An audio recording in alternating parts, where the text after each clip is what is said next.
Meus amigos, meus irmãos,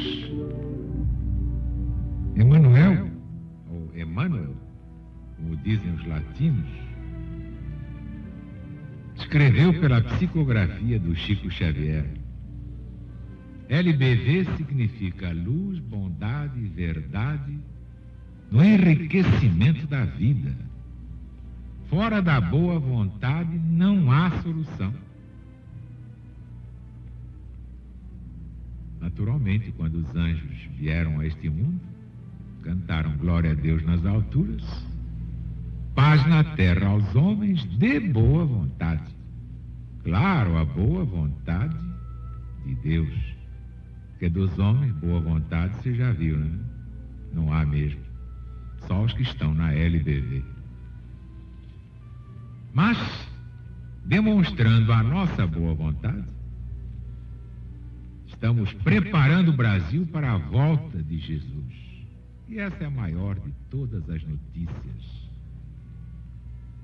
Que aí vão desintegrar-se todas as grandezas e realezas humanas, toda a prosápia, toda a empáfia, toda a prosopopeia, como diz o povo, desses ídolos de pés de barro. Porque Jesus está voltando. E aqui está o seu Apocalipse segundo São João.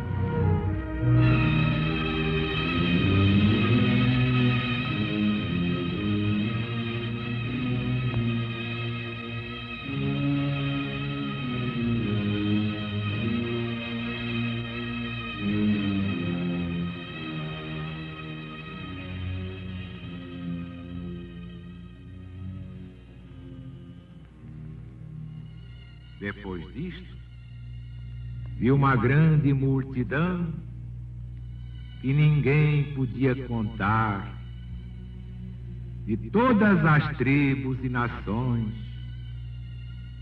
e povos e línguas, que estavam em pé diante do trono e à vista do Cordeiro de Deus,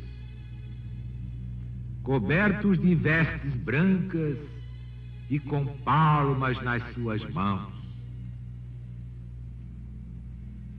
e clamavam em voz alta, dizendo: salvação ao nosso Deus que está sentado no trono e ao divino Cordeiro. E todos os anjos estavam em pé ao derredor do trono e dos anciãos e dos 4 animais, e se prostraram diante do trono sobre o seu rosto e adoravam o Senhor Deus, dizendo: Amém. Bênção e claridade, sabedoria e ação de graças e honra e virtude e fortaleza ao nosso Deus pelos séculos dos séculos. Amém. E respondeu um dos anciãos, dizendo: esses que estão cobertos de vestes brancas, quem são e de onde vieram? E eu lhe respondi: meu senhor, tu sabes. E ele me disse: sim, estes são os que vieram de uma grande tribulação e lavaram as suas roupas e as embranqueceram no sangue de Cristo Jesus. Por isso estão diante do trono de Deus e o servem de dia e de noite no seu templo. E o que está sentado no trono habitará sobre eles. Não terão fome nem sede, nunca jamais, nem cairá sobre eles o sol, nem ardor algum. Porque o Cordeiro de Deus, que está no meio do trono, os guardará, os levará às fontes das águas da vida, e enxugará todas as lágrimas dos olhos deles.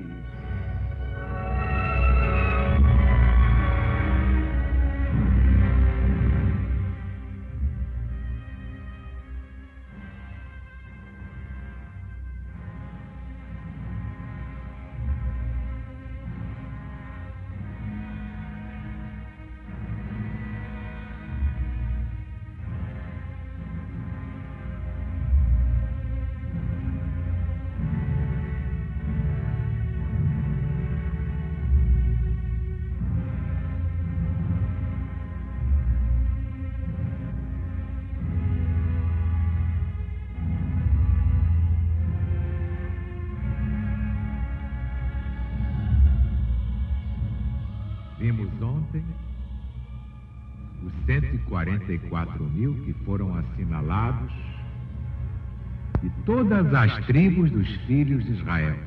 E ficou bem claro que agora, na quarta volta cíclica, todas as tribos são todas as religiões do mundo. Israel não é uma nação de um povo exclusivo ou exclusivista. Israel significa toda a humanidade. Então, salvar apenas 144 mil em toda a humanidade parece pouquíssima coisa. Mas isto é para mostrar que poucos realmente se salvarão. Os debochadores, os palhaços no mau sentido, porque os palhaços que divertem crianças, nós sabemos que têm coração limpo. Mas os debochados, os debochadores, os mistificadores, esses fariseus impenitentes, que estão em toda a parte, criando problemas para a espécie humana, esses estão liquidados. Mas vimos ali na convocação 12 mil da tribo de Judá.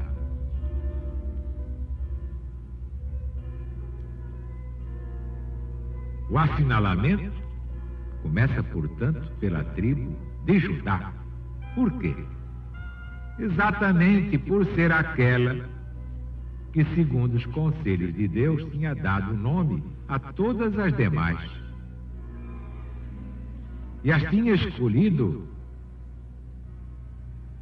carinhosamente, pelo merecimento. Aquela que tinha recebido as promessas especiais sobre o Cristo. Primeiro da boca de Jacó, na pessoa do próprio Judá. Basta ver o Gênesis de Moisés.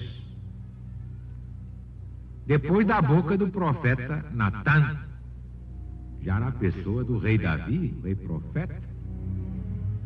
Está lá no livro dos Reis, Velho Testamento, da Bíblia Sagrada. E aquela, enfim, de onde tinha saído o Salvador, que por isso se chama o leão da tribo de Judá.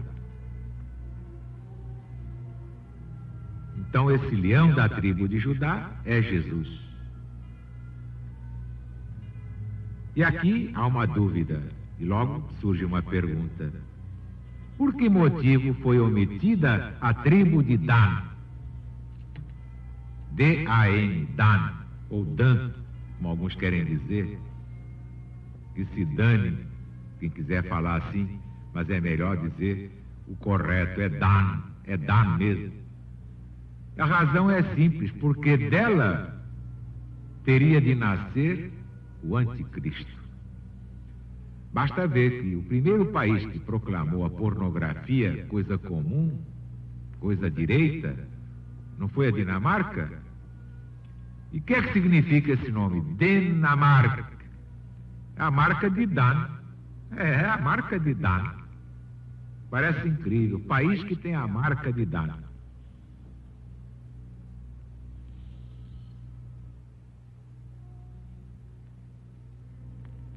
Depois de uma grande multidão, que ninguém podia contar, de todas as nações e tribos, e povos e línguas, que estavam em pé diante do trono e à vista do Cordeiro de Deus, cobertos de vestes brancas, com palmas nas suas mãos.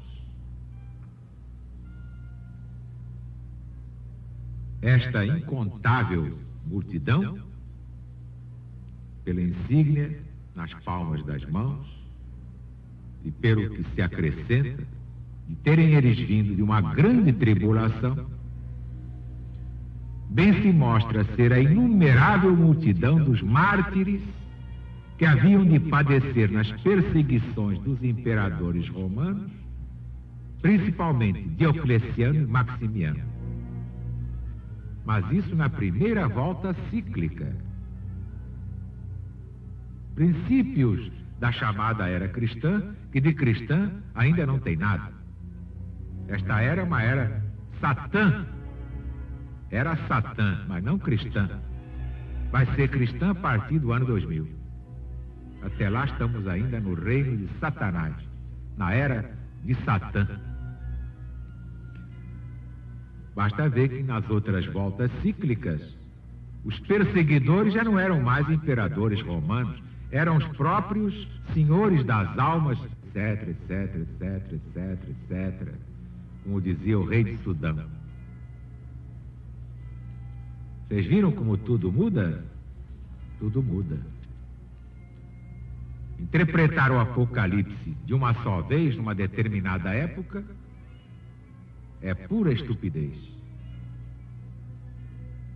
Em cada volta cíclica, os nomes são outros para as pessoas, para as nações e para os acontecimentos.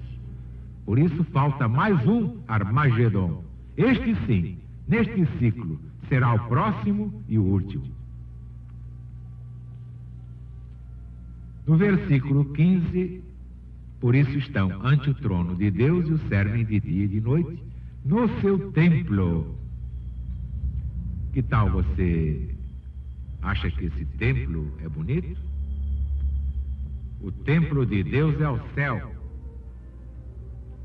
O céu que tem 7 céus é o infinito. O templo de Deus é o infinito. E o que está sentado no trono habitará sobre eles. Não terão fome nem sede, nunca jamais. Nem cairá sobre eles o sol, nem ardor algum. Porque o Cordeiro de Deus, que está no meio do trono, os guardará, os levará às fontes das águas da vida. Deus enxugará todas as lágrimas dos olhos deles. Vejam bem que João escreveu o que Jesus ditou, não disse estará sobre eles, protegendo-os, mas escreveu habitará, para mostrar convivência, a estável e perpétua morada que ali há de fazer como em seu próprio domicílio. E se Jesus estivesse agora no meio de vocês? Pois quando ele voltar, será assim. Vocês em volta, ele no meio, enxugando todas as lágrimas. Então não vale a pena padecer um pouco mais, com paciência. Você tem seus dramas, mas eu também tenho os meus. Quem é que não sofre neste mundo? Ninguém pode ser feliz. Que me adianta ser rico, inteligente, uma saúde de ferro e olhar e ver a miséria em volta? Tantos irmãos no inferno dos maus sentimentos. E pai que mata filho, filho que mata pai, mãe que mata filha, filha que mata mãe, amiga que trai amiga. Portanto, ninguém deve confiar segredos a ninguém. Confessar? Sim, a Deus, diretamente a Deus, ao Cristo e ao Espírito Santo.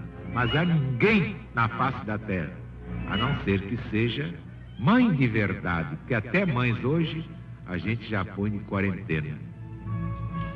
Mas quando é mãe que se sacrifica pelos filhos, então vale a pena confiar-lhe todo o coração. Vocês viram que trecho bonito do Apocalipse? Quando Jesus voltar, vai ser essa beleza. e enxugará todas as lágrimas. Vocês terão suas lágrimas enxugadas pelo próprio Jesus. Isso compensa a perseguição dos imbecis, o deboche dos idiotas, de que o mundo está cheio, pois se debocharam do próprio Jesus, não vão debochar daqueles que acreditam em Deus e levam a sério as coisas sagradas da vida? E você vai ficar triste por isso? Vamos recordar o soneto de Carlos Cavaco, que ele escreveu. Este soneto, ouvindo a minha pregação, foi sua última produção literária. Depois morreu. Está melhor que muita gente por aí. Vamos então a esta página. Jesus está voltando.